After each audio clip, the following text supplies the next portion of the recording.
Oh, did it go away? All right. My name is Daniel Young. I'm the owner and founder of Adaptive Perspective and the Adaptive Perspective social media platforms. This video continues my advocacy for using closed-end funds for investment strategy. If you want our full methodology and the 12 steps to financial freedom, then head over to Facebook and check out my page there called Adaptive Perspective, Navigate Your Finances, where I give you the entire framework for free. Reminders, this is an unedited video. Who knows what you'll hear in the background as I film these in my house. I am not a financial advisor. I am a financial strategist, and I don't speak like the herd. I walk in limited company, and sometimes I walk alone. Now, normally from this point on, I cover a ton of backstory and a ton of lead up, but I'm still bypassing that because I'm still not feeling that great. This kind of, this is the extent of my voice. It's better than when I recorded on Wednesday saying that I really couldn't talk. I actually have some volume today, but I don't really have my normal voice back. Um, so where do we stand? How's the market? Lots of people continue to have lots of ideas about what the market's doing. Very few have any real strategy. Only one group continues to talk about what the Fed's really doing. It's saying one thing, but actually doing another. And for at least the last year, the Fed has been printing money again, which is why I think we still see those small inflation increases. It's kind of like we have these high rates that are steady and supposedly the market's doing great, but we still see inflation going up. So what are people saying as of what we should be doing as investment vehicles? Like what should we be targeting in the market? Um, I don't watch the talk show Circle Junkies because their advice is kind of whatever. The Motley Fool really is a fool. Brett Owens continues to pump bonds, tech, and utilities. The market at large really looks at AI because AI is amazing, supposedly. Um, Depending who you read, AI is either amazing and it'll uh, make our lives easier, or it's not amazing because it'll one day take over society. For me, I look at bonds, I look at tech, I look at energy infrastructure like oil, liquid natural gas, which is still at a pretty much all-time low. The transfer of those resources as well as utilities. If you can find that stuff cheap, which you can, bonds, but uh, energy infrastructure, even technology to an extent is increasing in price. So even though it's cheap comparatively to get into a closed-end fund as opposed to NVIDIA itself, um, it's still getting, uh, well, hopefully you'll see in a little bit, it's cheap in regards, but at the same time, it's more expensive than other things. So it kind of comes down to your strategy still. Uh, so bonds, tech, energy infrastructure, and then real estate, because everybody's dog in real estate. So I wanted to show you an article before I get into a review of systems. So let me share my screen. So, yes, this is out of my email. And yes, it's in my trash folder because I already read the article. But if you look for the recent edition of Ready News, and you're looking for this Powell's QE or Quiet QE, and it takes you to this article, which is a free article. The online investor just sent the same article. And if you find the article, it's worth your time. But what I really want to highlight is this limited section and highlight at the beginning. So if you've already started reading, just give it a pause. Kiyosaki advises we buy what the Fed can't print because if the Fed can print it, it will devalue like money. So you look at oil, real estate, bonds, uh, even technology, like oil, which goes to technology, which goes to everything else, but then real estate and bonds, the Fed cannot actually print that. Now you can 3D print some things, but you can't I mean, you can 3D print a house model, but you can't, in the military can 3D print a barracks, but you're not 3D printing a house yet. So Owen's top investing rule is do not fight the Fed. So if Jay Powell says one thing and then does another, what is his advice? Buy bonds. And it's an interesting article, but I mean, I like Brett Owens. I trust Brett Owens. So if I close those and then head over to our closed-end fund system, this is everything in order. And then what I say every week. So the gray stuff doesn't meet parameter. Purple is recommended. Dark blue is owned in the Roth. Green we track. Light blue is in the individual brokerage fund. And then how it's divided. Triple asterisk is a buy alert. It is both double the historical data and greater than the 5-year discount. Two asterisks is a dollar cost average alert based on what we already own. And then one is tracking for any number of reasons. So we sort by discount, and then we sort by target. And I could pull the whole target list up, but we'd end up just cutting out a lot more stuff. So we're going to look at just our triple asterisks and further sort.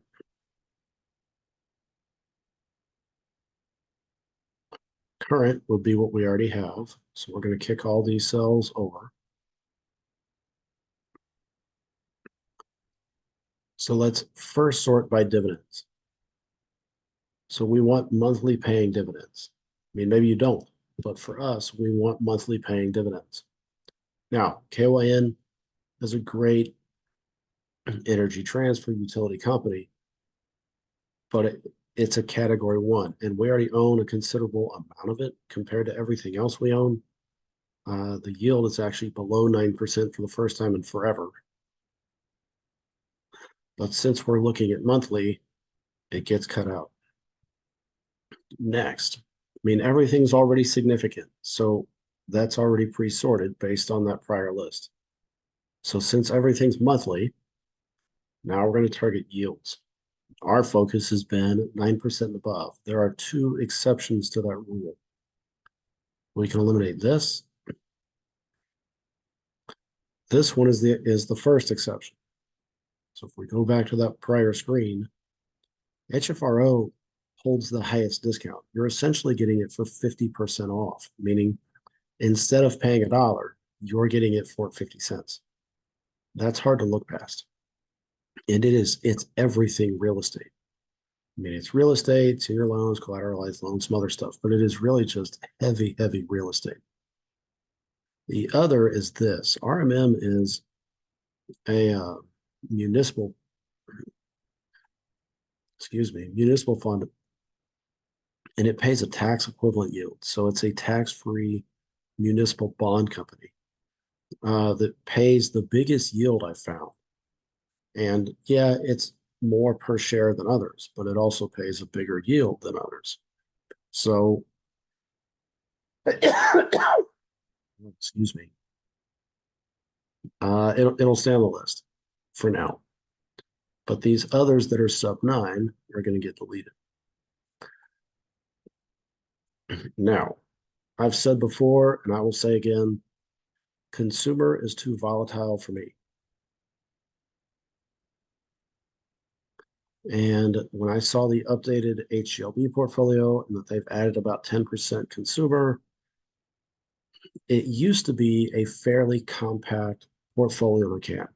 They had energy infrastructure, bonds, real estate, and data management. And that was really it. And they've dropped off the data management and they've started to add some other stuff, which I get it in that you want to be like a general all-around portfolio, but I dislike a heavy consumer section because it's just so volatile. Global markets are more volatile, right, because of global economies. But consumer market I mean, if you're looking at like the price of ketchup and eggs and grills and cars and this and that, like it's so volatile. I dislike it. Saba is one of the sister companies to BRW. Oddly enough, neither are on the closed end fund. It's like CEF.com, closedendfunds.com, which is kind of interesting. Um, I'll let you pause and read this.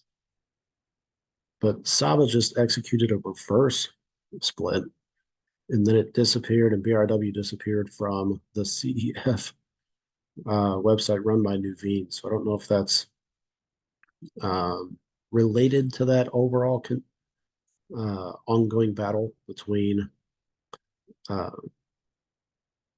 the guy that's manning these funds essentially, or what. But it's kind of interesting. But in the short run, with them disappearing off and them having a little drama, and I get it has a fat yield, but it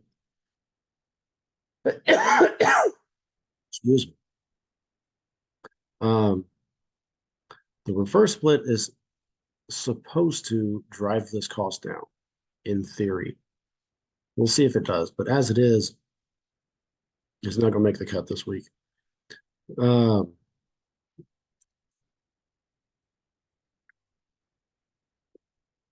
where are we? One, two.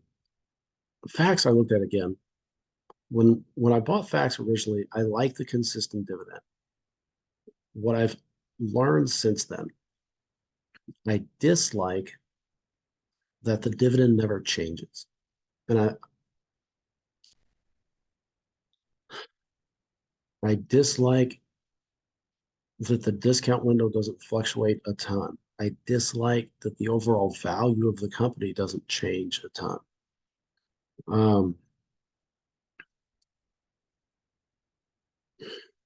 and I guess part of it is also, I mean, I dislike Aberdeen. Um, but when I look back at the company, I mean, it's the lowest it's been in a while. It'll come back up. The Pacific Rim and China, all that drama, etc. Since the pandemic, they haven't raised the dividend at all, um, which is just interesting. Um, I'll try. Um,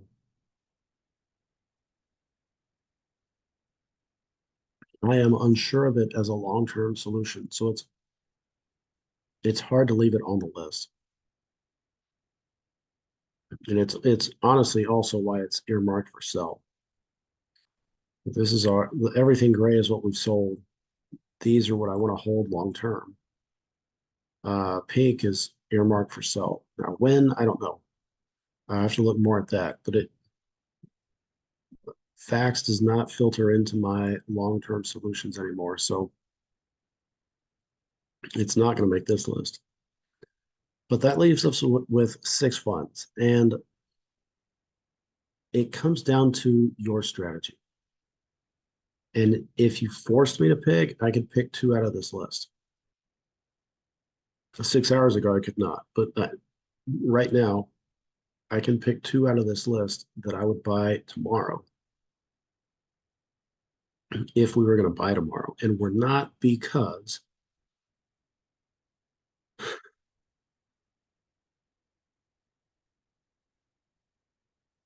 let's see how to say this. On the individual brokerage side of things, I don't want to add money to that fund long term because our goal is to do our best to curb our overall uh, tax burden, I guess you could say. Like, if we're going to invest in the individual brokerage firm or brokerage account, that would be RMM. It's a municipal bond. It's tax-free income. We buy it, it pays. There are tax-free income. Um,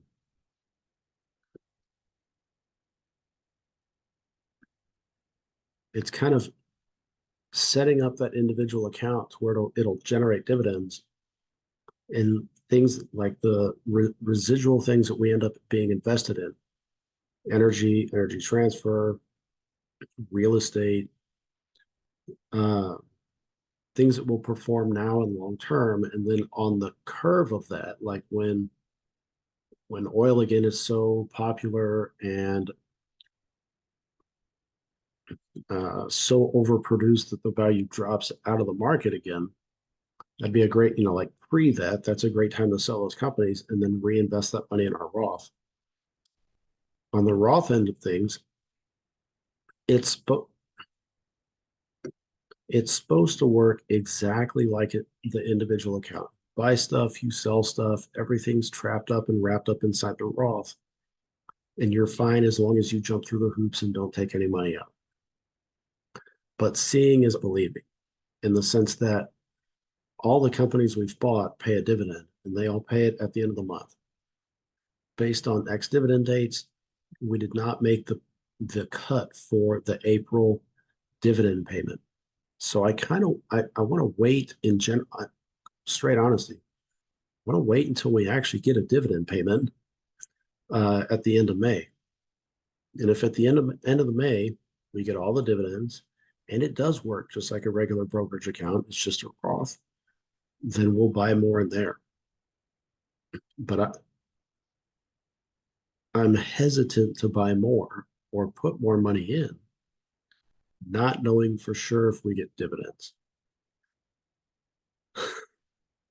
which sounds crazy. I get it. Um, but that's I mean, that's where my head's at. It like everything should work the same. It's just a Roth and the money's there and it will grow. And I get it. I get all the stuff, but I actually want to see the dividend payment land in the account before we add more money. But so all of that said, if we were buying tomorrow, that is what we could buy. If we were buying tomorrow, like if we were buying in the individual brokerage, it would be RMN because it's tax-free money. But if we were buying in the Roth, I could narrow this down to just two funds. But I list all of these because it really does depend on your strategy. So if you want real estate, that's this. If you like discounts, that's HFRO and that's HGLB. If you like the municipal idea, that's RMM. If you want technology, that's NBXG. Now, technology in general, this is all the stuff existing inside our Roth account. So NBXG we bought at 1140 and it's at 1188. That's not a huge difference overall. It's a 48 cents difference. But if you notice on the page, it's the second most expensive fund there is. So if I want to invest in technology, technology overall is more expensive than, oh, not Weeble. Excuse me. You see my screen, you see all my stuff.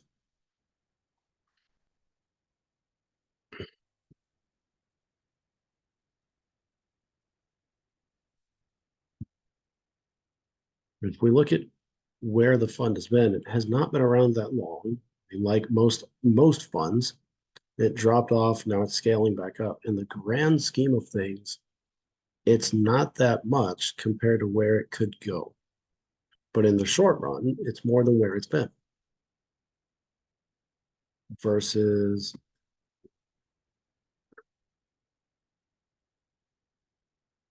this fund, right? Had the same initial drop and it's already above where it was. So I say that because it comes down to strategy. So technology, we're at the forefront of another technology boom. And it's not just the outright chip manufacturers. Like it's not just or whatever it is, ASML, NVIDIA, and Taiwan Semiconductor. It's all the other companies and how they use technology as well as how they store technology and how they transfer data. All of that's technology based. but so is this laptop, and so is your phone, and so is your fridge, and so is anything that needs any type of computer chip in order to run. Technology is not a virus, but at the same time, it's a virus and how much it has just inundated and insinuated itself into all aspects of society. So we're on the forefront of another technology boom. So it's a little bit more expensive now, but it will be a lot more expensive later. Um, as it comes to just playing the current game from the Fed. So if the Fed says one thing and does another, and that really does push us to buying bonds, there are two funds on this list that do that and that are organized for that, but more than the others. So if you really pushed me and said, hey, you have to buy something Monday, and yes, there are all these great plays in play. Like there's real estate and portfolio to can, there's a municipal bond, there's technology. But if we're really going to play the bond game and play the Fed's game and buy bonds, then that really just comes down to two things. So we can eliminate portfolio to can, which is bonds and real estate and energy infrastructure and financials and consumer and some other stuff. We can eliminate technology, 5G data, all that stuff. We can eliminate municipal bonds because that would be in the individual brokerage account and not the Roth.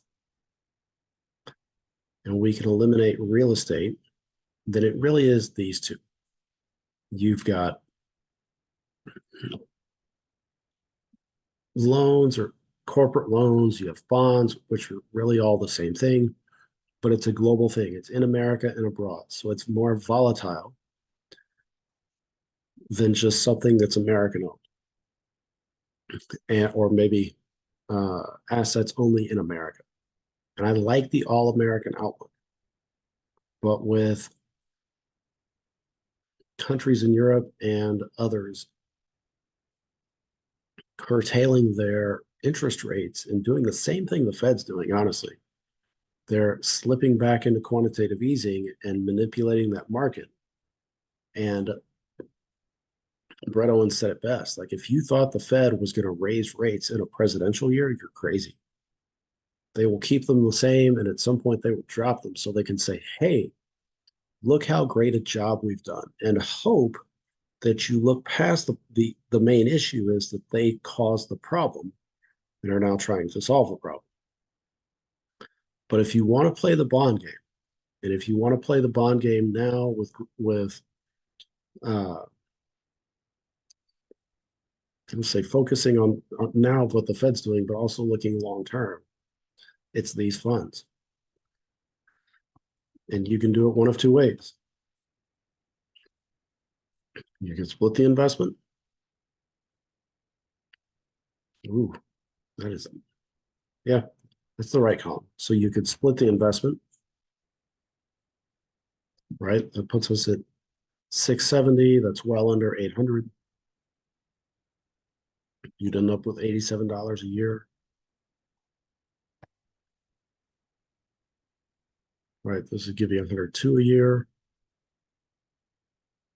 72 a year. It kind of depends on what you want. If you want bond access but diversified, then it's 50-50. If you're playing just the discount, right, that's one over the other. If you're playing the yield, that's one over the other. Uh,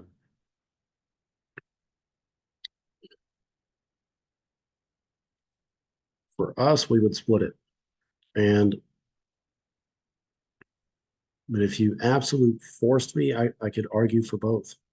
You were paying either going for the overall yield, getting a slightly better overall dividend, or it's the American base, not isolated, just a more controlled environment. Uh,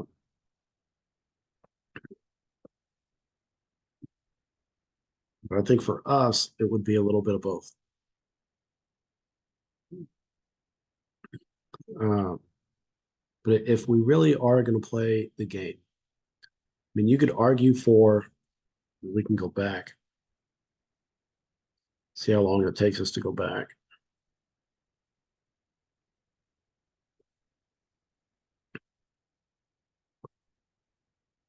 So, top two are bonds, that's real estate. We're still buying stuff the Fed can't print. If this goes back to the dividend it used to be, which I think it will if the market's right, you can compare an investment into all of them. BRW still gets the better gig in total dividends,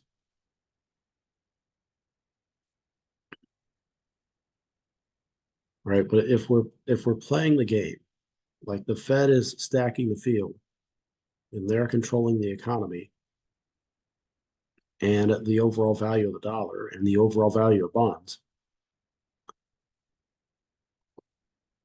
and with the Fed not changing anytime soon and that structure not changing anytime soon, then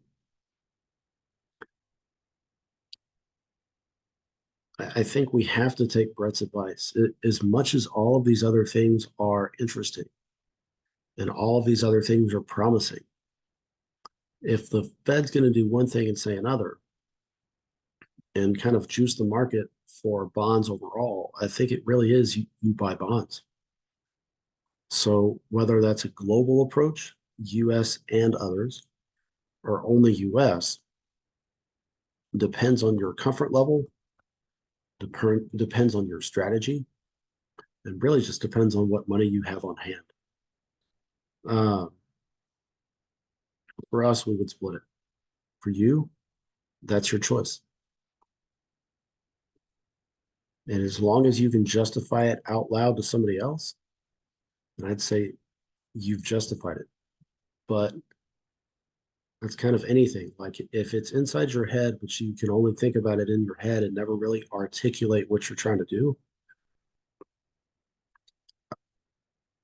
it doesn't help your case for making whatever strategy you're trying to implement make sense. But if you can think about it in your head and rationalize your strategy and then tell somebody else about it and actually articulate what you want to do and them say, I understand and I get it, or I understand, but I disagree, or I understand and hey, I think you're doing the right thing. So long as they understand what you're trying to do, then it justifies your strategy. But even if you cannot justify your strategy, it's still your strategy, right? So ours, I have a hard time looking past Brett Owens' advice. Excuse me. I have a hard time looking past Brett Owens' advice of how to handle the Fed. Do one thing, quantitative ease, print more money, juice the market for bonds. So if it's do one thing and then do another, what do we buy? Bonds. I have a hard time looking past that advice. I really do. So if you like the content, consider subscribing to my channel, hit the like button, and then head over to Facebook and join my group there called Navigate Your Finances. And that link is below. My throat is not sore, but I can feel it is time to end this video. So whatever you have for the week, I wish you well. Whatever lies ahead of you, whatever it is, like if you have no idea what lies ahead of you and you don't know what you're doing, come over to Facebook and check out my group and see if I can give you some bearing on what you need to do. But you were that captain. Like your ship is there and it is waiting for you to set sail. Navigate your road, orient yourself, know where you're going, captain your ship. The dreams that you have are possible. You just have to make them happen. And it sounds like a tall order. Maybe it is a tall order, right? If you're in the dregs of everything, like if you're at the lowest of the low, maybe it is a tall order, but it's still possible. But if you're just going to kind of float aimlessly along, your fantasies and dreams will still exist in fantasy land. But if you want to do something about it, if you want to start a journey and make that map and get on your way, and you have no idea what I'm talking about, come over to Facebook and check out my group. But regardless of what you do, captain your boat. Your dreams are possible. Your job is to figure out where you are, to figure out where you want to go, and then figure out how to get there. Make your dreams happen. Do the work, right? Take your dreams and turn them into reality. Captain your boat. And it's far easier. It's challenging, but it is far easier than this culture and this society would have you know. Make it happen. Make your dreams happen, right? You can do it. Just captain your boat and keep going. So, whatever you have for the week, I hope you finish the week further ahead than where you started. And if you're sick like me, maybe not sick in the head like me, if you're battling some type of end of your craziness or uh, just kind of feeling down, then by the end of the week, I hope you're in a better position than where you were at the front of the week, right? So whatever you are, whatever you're doing, wherever you're going, make it happen. And I wish you a happy week. Talk to you all later. Bye bye.